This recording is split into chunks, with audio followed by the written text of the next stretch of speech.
ግርማ ሞገስ ማለት ምን ማለት ነው የሚለውን ትንሽ ለማየት እንሞክር። ሰላም ውድ ቤተሰቦቼ እንደምን አላችሁ? እኔ በጣም ደህና ነኝ። ዛሬም እንግዲህ እንደተለመደው አንድ ለእናንተ ጠቃሚና ግሩም ውጤት ያለው መፍትሄ ይዤላችሁ መጥቻለሁ ማለት ነው። ከዛ በፊት ግን ወደ መፍትሄው ከመግባቴ በፊት አዳዲስ የሆናችሁ በቃ ቻናሉን ሰብስክራይብ አድርጉ፣ ቤተሰብ ሁኑና የተለያዩ መፍትሄዎችን ተጠቀሙ። እንዲሁም ደግሞ ቪዲዮውን ላይክ ማድረጋችሁን አትርሱ። ሀሳብ አስተያየታችሁንም በኮሜንት መስጫው ስር ጻፉልኝ። እንግዲህ አሁን በቀጥታ ወደ መፍትሄው ልግባ። መንፈሳዊ አካላዊ ፈውሶች ማየታችን ይታወሳል። ዛሬ ደግሞ ብዙዎች በሚስጥር የሚጠቀሙበትን የጭቁኝ አስደናቂና የስኬት የማራኪነት ሚና በጥልቀት እናያለን ማለት ነው። ጭቁኝ መራራ መሆኗ ብቻ ሳይሆን አሉታዊ ኃይልን ወይም ደግሞ ኔጌቲቭ ኢነርጂ የሚባለውን ገፍታ መልካም እድልን የምታመጣ አስገራሚ ተፈጥሮ አላት። ውጤታማነትንም በተግባር የምናየው እውነት ነው ማለት ነው። እንግዲህ አንደኛ ለገበያና ለንግድ ስኬት ነው። በንግድ ስራ ላይ ላላችሁ ሰዎች ቤታችሁን ወይም ሱቃችሁን በጭቁኝ ስታጥኑ የደንበኞችን ቀልብ የመያዝና ቀዝቃዛ ስሜቶችን በማራቅ የገበያ መዘጋትን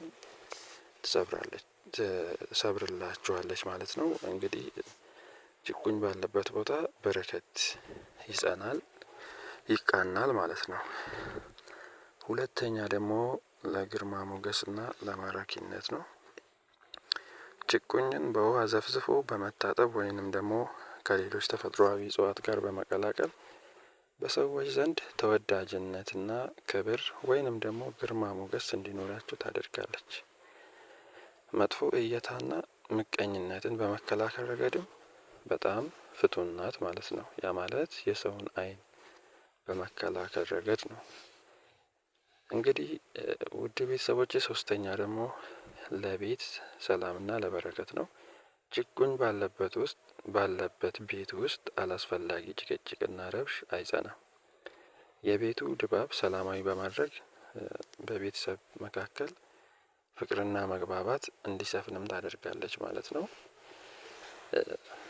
ውድ ቤተሰቦቼ በቤታችሁ ውስጥ በግቢያችሁ ውስጥ እቺ ተክል ብትኖር እጅግ በጣም ብዙ ጥቅሞችን ይኖራታል ማለት ነው። አራተኛ ደግሞ ለተዘጉ መንገዶች መክፈቻ ናት። አንዳንድ ጊዜ እንዲሁ ነገሮች ለሚገረሰሱባችሁና ለሚጨልሙባችሁ ሰዎች ጭቁኝ አጥኖ መጸለይና መጠቀም መንገዶችን ያቃናል። እንግዲህ ይህንን ስንል ጭቁኝ ይህን ያደርጋል፣ መንገድ ይከፍታል፣ እንዲህ ያመጣል፣ በረከት ያመጣል ስንል ምን ማለታችን ነው? እኚህ ነገሮች የፈጣሪ ስራ ናቸውና እንዴት ጭቁኝ ይህንን ሊያደርግ ይችላል ብለን እናስባለን። ይሄ ማለት ብዙ ጊዜ በረከትና ሰላም ቤት ውስጥ ሰላም እንዳይኖር አንዳንድ የክፉ መናፍስቶች ስራ ሊሆን ይችላል። የሚያጨቃጭቁ መንፈሶችን አባረረች ወይንም ደግሞ ከዛ እንዳይኖሩ አደረገች ማለት ሰላምና በረከት በተጓዳኝ ይመጣል ማለት ነው። ለተዘጉ መንገዶች ስንል እላያችን ላይ ሆኖ መንገዶቻችንን ለሚዘጉ መንፈሶች ከላያችን ላይ አባረረች ማለት መንገዶቻችን ይከፈታሉ ማለት ነው እንጂ በፈጣሪ ኃይል እንጂ በሰው ኃይል የሚሆን ነገር የለም። እርግጥ ነው እኚህንም እጽዋቶች የፈጠራቸው ፈጣሪ ነው።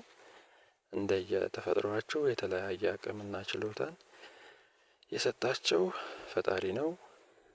እንግዲህ ውድ ቻናሌ ቤተሰቦች በሌላ መፍትሄ እስከምመለስ ድረስ ቸር ሰንብቱ። ከዛ በፊት ግን ቻናሉን ሰብስክራይብ ማድረጋችሁን አትርሱ።